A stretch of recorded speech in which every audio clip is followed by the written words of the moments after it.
What I really want to know is, were you happy? Because acting, you're on a screen, you're on the silver screen, and it caters to a huge audience. Yes. But while teaching, it's only those 30 young kids that you get to talk to, and that 1 hour you have. And it's like, okay, this 1 hour, I'm going to make the most of it, and I want this to be the most impactful 1 hour you guys have had. Absolutely. But on the screen, it's to a mass audience, Yes. and you cater to everyone from different walks of life. Maybe the rich, it may be the poor, everyone. Yes. So how was that feeling that, okay, now I just get to shape young minds? Was that fulfilling? Was that more fulfilling? Or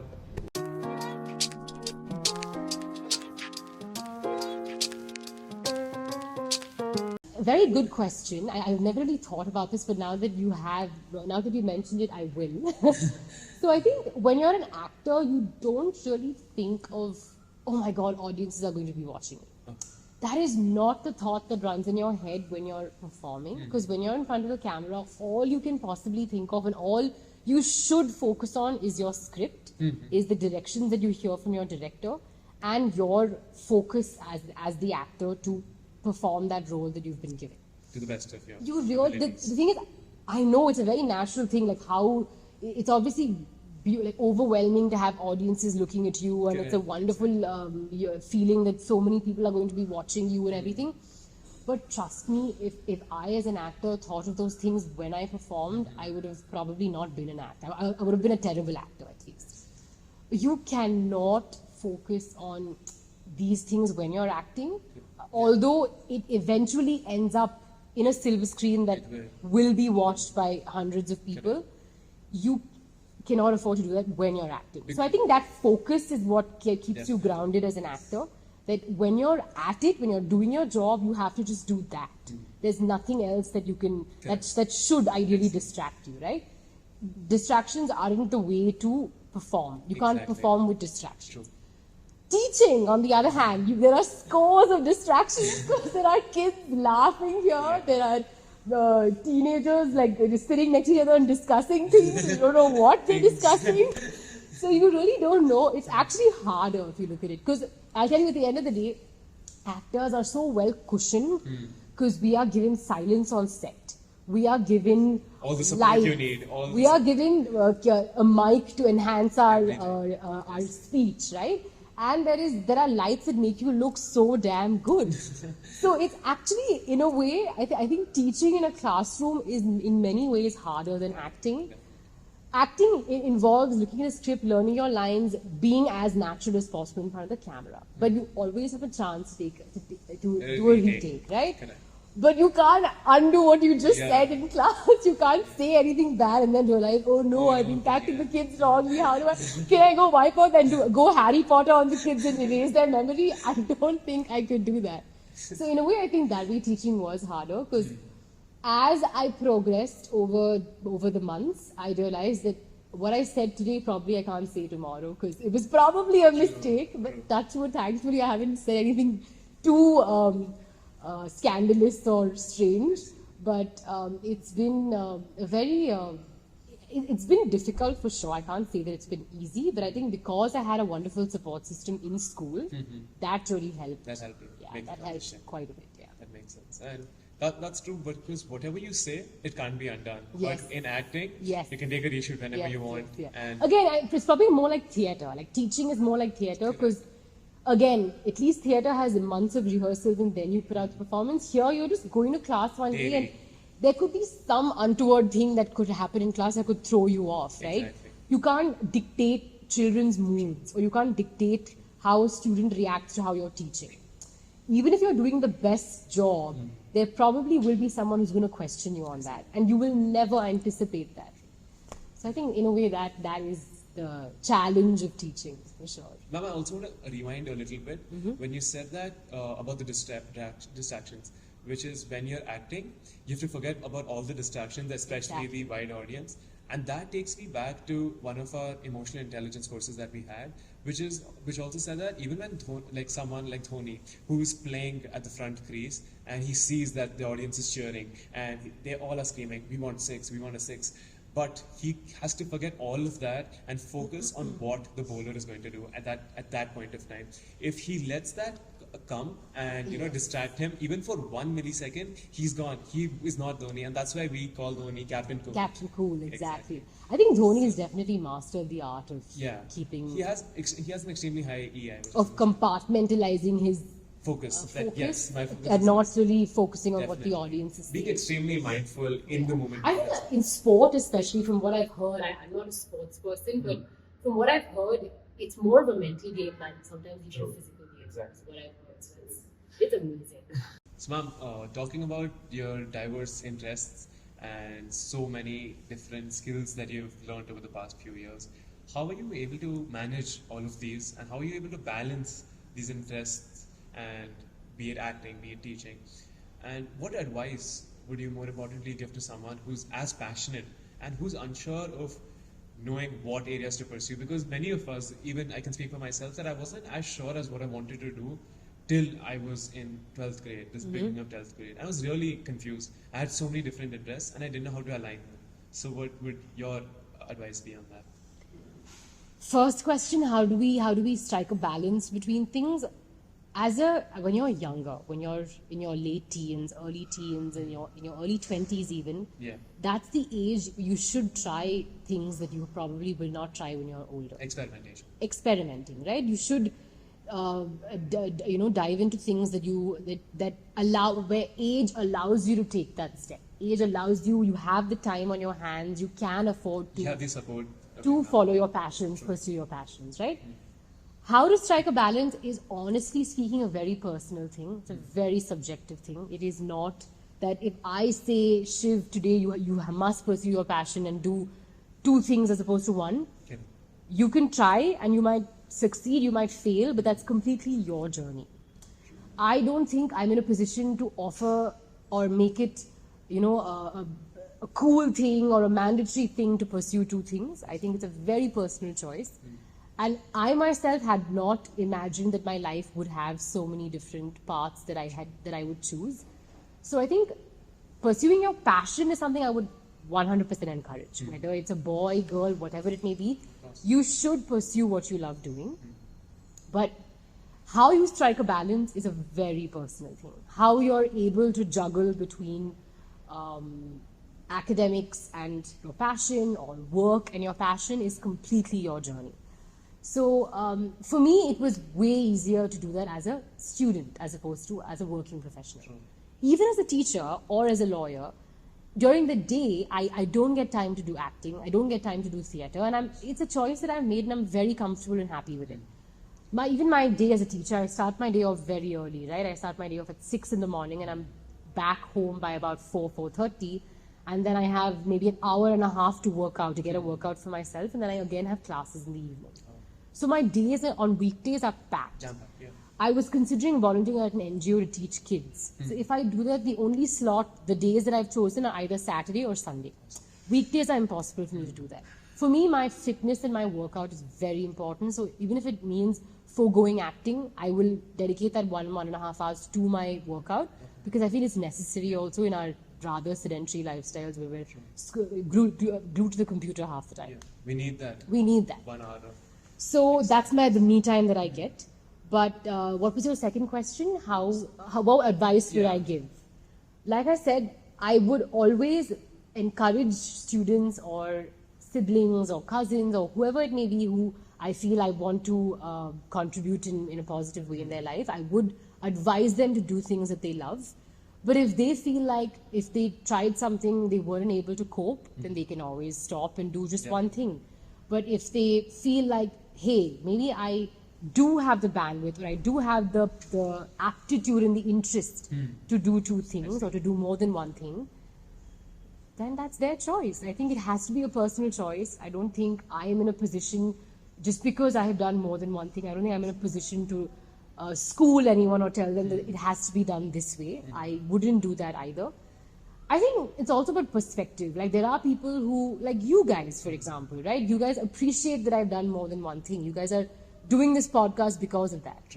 But I've had people come up to me and tell me, like, how are you? Do you think it's okay to be a jack of all trades? Like they've said, they've come up to me and said, are you sure you're happy with the trajectory in your life where you've had 3 years in law, a whole bunch of years as an actor? Is it something that you want, that you are, do you have no regrets? Thankfully for me, I genuinely don't have any regrets because you've experimented with everything. Exactly. At 31, I have a stable job. I'm able to do things that I love. I'm able to sort of spend time with the people that I love and work and do extracurricular things wherever I can. So it is, I'm glad, I'm blessed to have had this journey. But I also feel when you're dedicated to one thing, when your focus is on one thing, it brings about a whole new level of competence, right? It is a very obvious thing as well. But there are also people who feel like if they do one thing, they're probably getting saturated in that one Exactly. field or passion or whatever it may be. So they try and diversify it, because I feel I'm not the kind of person who would be happy just working 9 to 9. I need, like, either it's a book that I'm reading or music that I'm listening to or a workout that I get for myself. You need the unwinding part Yes, of that. exactly. And I think now, since I've chosen teaching as my career path, acting is something that I would definitely do at my leisure time. As a hobby. Even if it doesn't necessarily have to mean a film role or an ad or even a role in a play. It could mean creating content, as simple as that. I could maybe perform a poem that I just read yesterday. I could perform a snippet of a role that I did earlier, or a new role that I find in a script that I read. I could sing, I could dance. Because you have the love for it. Yes, exactly. And the thing is, I've never been shy about having these interests, and I will still do whatever I can in my capacity within the time that I have to showcase whatever talent it may be. But I don't know if I'm in a position to give advice to anyone. I don't think I want to dictate how someone leads their lives. But yes, encouragement 100% for those who want to pursue their passion. But how you take that path and whether you want to do one thing, two things, or three things is completely your choice. Because at the end of the day, it is subjective for every person, and they might like one thing or they might. Exactly. And I think it's for them if to decide. if I tell you that experience is one of the richest things you can possess in your life, True. then you, as a personal, you personally need to experience that. I don't think it will be fair for me to say, hey guys, I've done so many things, come follow my path. It's not, the onus is not on me to like share that, right? But yes, I'm glad to share my story. I'm glad that I've had this diverse portfolio to talk about it. But I would never campaign for it, because it's a very personal choice. But what's important is that they do go out there and experiment. Yes. And not be tied to a Yes, I mean, when I say experiment, there are of course many people who have just limited interests. They're happy doing engineering, or they're happy doing management, or whatever it may be, or even arts or humanities. It is a very, like, they're happy just going to college and coming back home and spending time with their family. It's not about, it is a very personal thing. I think you will know from within when you have other interests. You will know if you want to be a musician, or you will know if you want to be, even it could be something like volunteering at an NGO. You can do that too. It doesn't necessarily have to be performing arts related, right? But you'll know from within, you'll know if you want. Like, I've had so many kids at school come up to me and say, "Man, I really like acting. Should I take it up outside? Ma'am, why are you teaching now? You were an actor before." I've had so many questions, right? But I've always said the same thing to them as well. Listen, it's if you're passionate about it, you should try. But always keep in mind that it is not the most practical thing to do, because there is no stability like how other professions have. Definitely. Education gives you that stability. Whenever you're following your passion, no matter how talented you are, there's never a guarantee that you'll make it. And in a way, that makes it a harder profession, because there is no guarantee. Here, you're joining a company, or you're joining an institution that's giving you your bread and butter on a monthly basis. There is that stability and there is that comfort. And at the end of the day, it's also your priorities. What you would like to prioritize is what should take you to make whatever decision. But circling back to that point, that unless you suppose that kid, unless he really goes out there and sees, yes, this is what acting is, he'll always have that 1% of regret in him. And there are so what many if I could become a successful actor? Yes, exactly. There are so many of my friends who've told me, listen, we're so envious that you've done this and you've done that, and you were able to pull it off. Yeah. We're just so sad that we're stuck in our daily jobs and we've not done much outside of it, right? Yeah, I get it. But it is, I mean, I always say, hey, but I also envy you that you've had that constant sort of focus and stability in that one job, and you've done that one thing. So I think it's always about grass is greener on the other side, right? Like I might think, oh my God, I haven't had that stability, I haven't had that single-handed journey. But there might be others who might think, hey, but she's done so many things. So I think how you perceive things, what you choose is definitely what you choose as a person. It's not, it's completely personal. It's not anything that anyone can tell you to do. Yes, I definitely agree with it. Yes. And now coming to the end or the last segment of our podcast, if you were to make, say, any changes in your career, when you look back at these past 10 to 15 years that you've had, what would be any advice that you would give to your younger self that to position her correctly, that no, if you could have taken this path, maybe you would have been more successful, or would you want everything to remain the same because of these experiences that you've had? Sorry, My God. heavy question at the end. But No, I'm just trying to see if I would change anything. Well, I would have, I don't know actually. I'm happy that I did the 3-year law course after my degree. I'm happy that I pursued acting.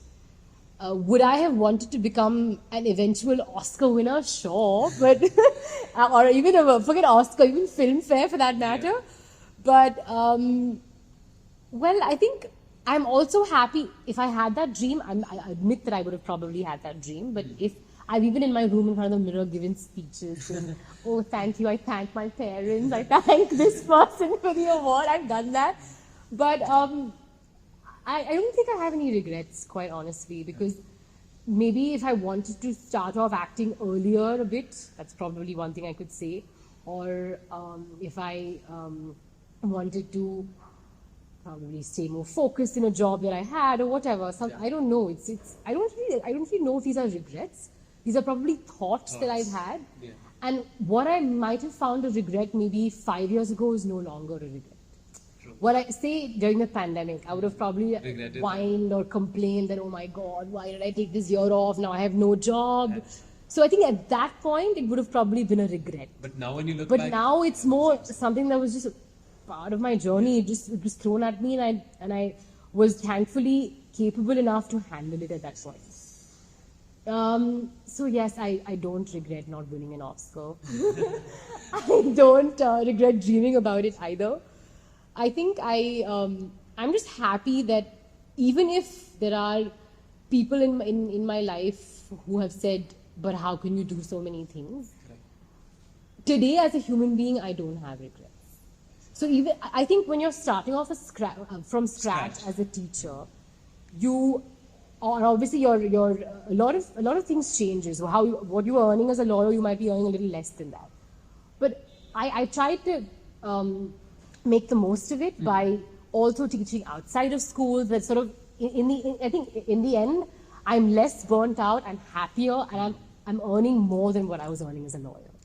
So I think it is a personal choice, and whatever you do with it, whatever you do or you make the most of your choices is what matters in the end. That's what I think. I agree too, because unless you know, and what you're saying is that yes, I've had all these experiences and now I don't have any regrets.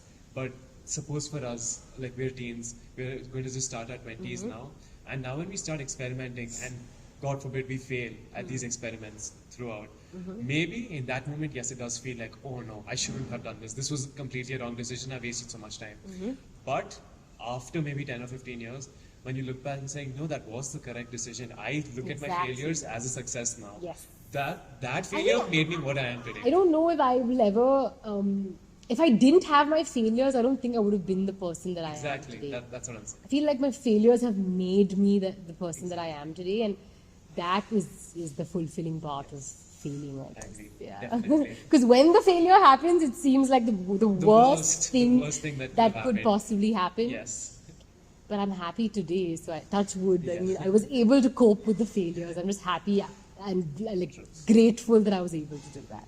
But if these young teens of this generation at least has someone to look up to, suppose that going back to that example where the kid came up to you to ask about acting because he knew that you have a background in acting.